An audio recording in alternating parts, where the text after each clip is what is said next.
Yo, what is going on, everyone? My name is Nick, or the Notorious Fantasy, and in today's video, we're going to be talking about my week number 5 defenses to stream for fantasy football in 2021. Inside of today's video, we're going to be talking about 5 defenses in depth that I believe that you guys should be looking to acquire off of your waiver wire based upon their matchup in week number 5 of the 2021 fantasy football season. But before we get on into things, I would like to ask, if you are new to my channel and you do end up enjoying today's video, to please make sure that you do hit that subscribe button down below, because not only is it free, I put out content every single day to help you guys win your 2021 fantasy football championship. And while you're down there, whether you are new to the channel or not, please make sure that you do hit that like button down below to help boost this video up the algorithm so that more beautiful people like yourself can see today's video. I'd also like to ask, if you guys are on Twitter and would like to follow me, to please do so at NotoriousFNTSY. The link to my Twitter is also down below in the description. So without further ado, let's get into things. We begin at number 1 with my number 1 defense to stream on the week, and that is the New England Patriots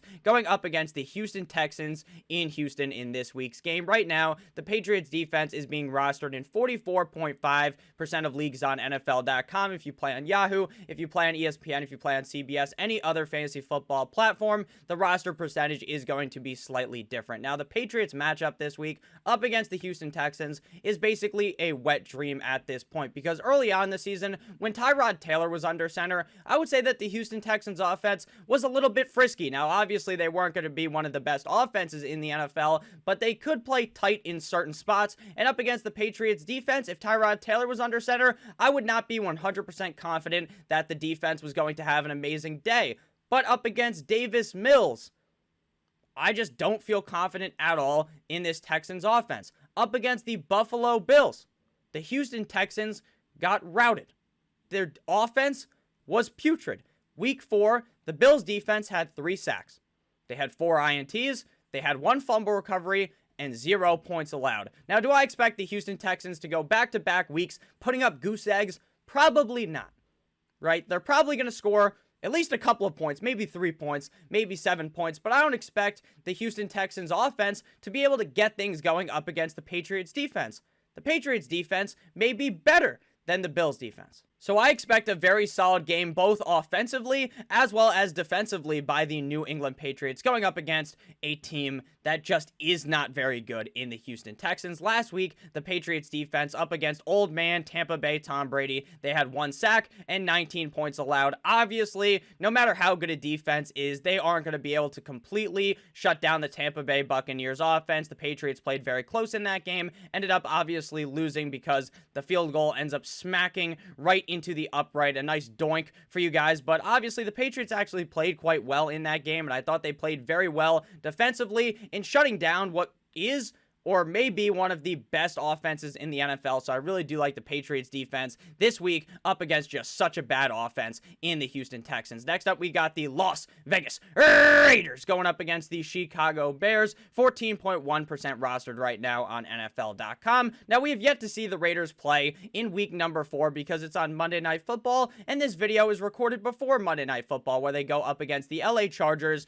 in LA. But so we're going to look at the Raiders defense from last week, in week number 3, to figure out how well they played. So week number 3, up against my Miami Dolphins, they had 2 sacks, 1 safety, as well as 22 points allowed in that game. To me, the Las Vegas Raiders have one of the better defenses in the NFL, and this matchup this week up against the Chicago Bears is certainly ideal. Now, the Lions defense up against the Bears didn't play as amazingly as I thought they would, because Justin Fields looked like he actually figured out how to play football, looked like he actually figured out what to do on offense, and David Montgomery was scoring all types of points. But in this game, they are likely to be without David Montgomery because David Montgomery got banged up in that game. Now, the MRIs have not came out yet, so it's not conclusive on how long the injury is going to be for David Montgomery, if it's just a couple of weeks or if he's out for the season. The assumption right now is that he won't be out for the season, but he's definitely going to be missing this game up against the Raiders, and he was a big reason why the Chicago Bears were able to move the football. So the Lions defense up against the Chicago Bears, they had 1 sack, 1 INT, as well as 24 points allowed. But the Lions defense isn't very good, whereas the Raiders defense is pretty solid. So I expect the Las Vegas Raiders to have a much better showing this week up against the Bears than the Lions defense did last week, especially without one of the key pieces in their offense in David Montgomery. Next up, we move to the number 3 defense, and that is the Dallas Cowboys going up against the New York Football Giants, who finally got their first win last week up against the New Orleans Saints. Right now, the Dallas Cowboys defense is being rostered in 13.8% of leagues. Now, going into the season,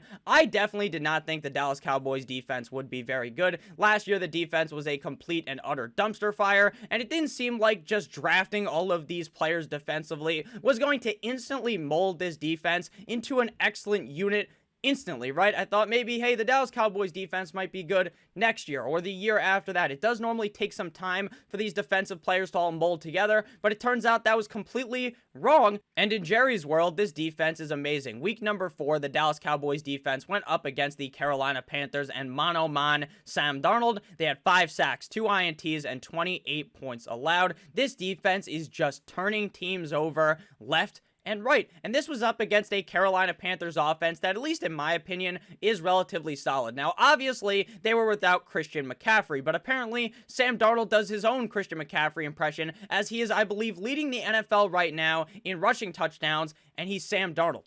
That is something he has never done in the past, so Sam Darnold has really turned it around this year in Carolina, and they played decently up against the Dallas Cowboys, but the Cowboys defense just seemed to overpower them. And this week, the Cowboys are going up against the Giants, and I understand, hoorah, the Giants got their first win last week up against the New Orleans Saints. The Saints defense only had 1 INT and 27 points allowed up against them. The Giants offense does look a lot better with Saquon Barkley 100% healthy. Why is that? Because Saquon Barkley is such a key piece in this offense. It's like with the Chicago Bears, how David Montgomery was helping them steamroll last week up against the Detroit Lions. Saquon Barkley does the same thing, if not probably a better job at doing that for the New York Football Giants. But this week, again, the Dallas Cowboys defense is legit. They look good up against the Eagles. They look good up against the Carolina Panthers last week, and I expect them to look very good up against a division rival in the New York Football Giants. The Giants offense is prone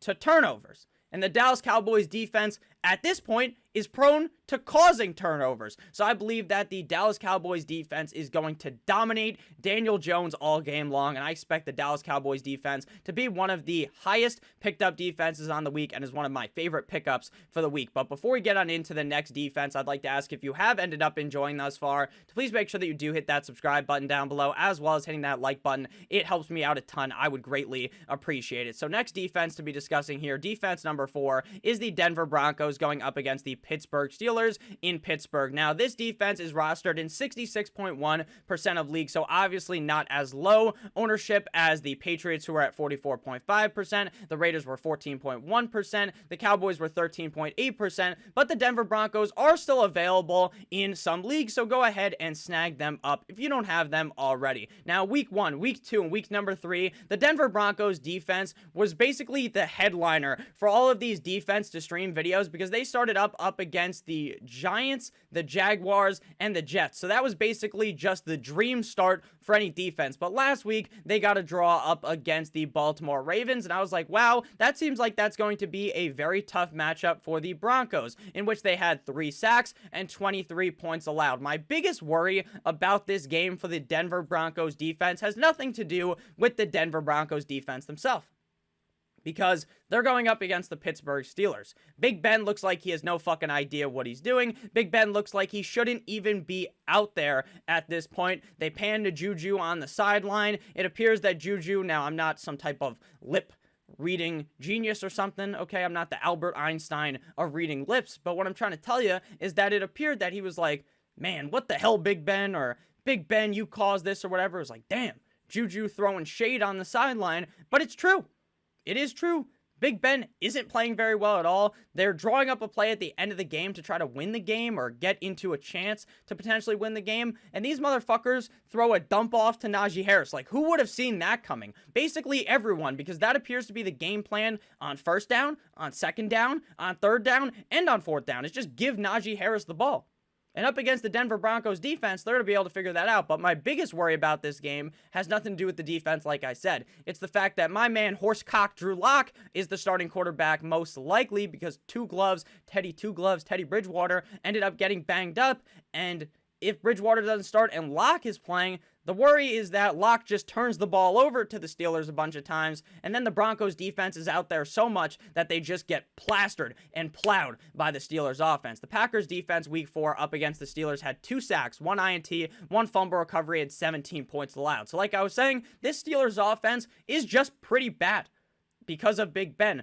The only worry, though, is that Drew Lock ends up screwing everything up, and the Broncos defense gets tired, and that the Pittsburgh Steelers offense is able to take advantage of that. But otherwise, that is definitely a scenario. I do believe the Denver Broncos defense is a top-tier pickup on the week. And final defense to discuss in today's video is the Green Bay Packers going up against the Cincinnati Bengals in Cincinnati. Right now, the Packers defense is being rostered in 34.1% of leagues. The Week 4 defense for the Green Bay Packers, like I just talked about, they played very well up against the Pittsburgh Steelers, having 2 sacks, 1 INT, 1 fumble recovery, and 17 points allowed. Now, the Cincinnati Bengals offense is relatively solid, but we saw at the beginning of last week up against Urban Meyer and the Jacksonville Jaguars that maybe there is a way to beat the Cincinnati Bengals, that maybe there is a way to slow down Joe Burrow, and if any defense could do it, it would be the Green Bay Packers. So while I don't believe the Packers are some type of top-tier elite option on the week, because I could see this game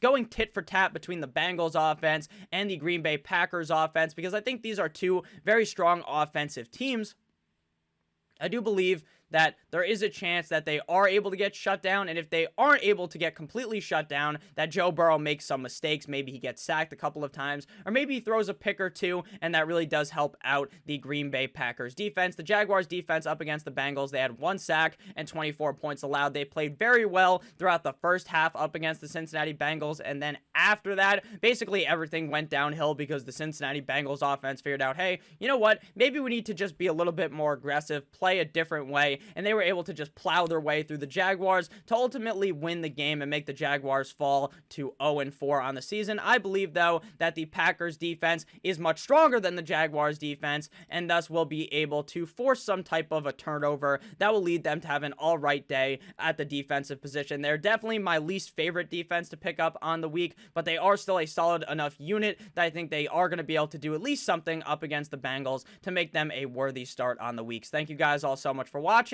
If you did end up enjoying, please make sure that you do hit that subscribe button down below, because again, not only is it free, I put out content every single day to help you guys win your 2021 Fantasy Football Championship. I love you guys so much. Good luck on Monday Night Football. I love you guys as always. Goodbye.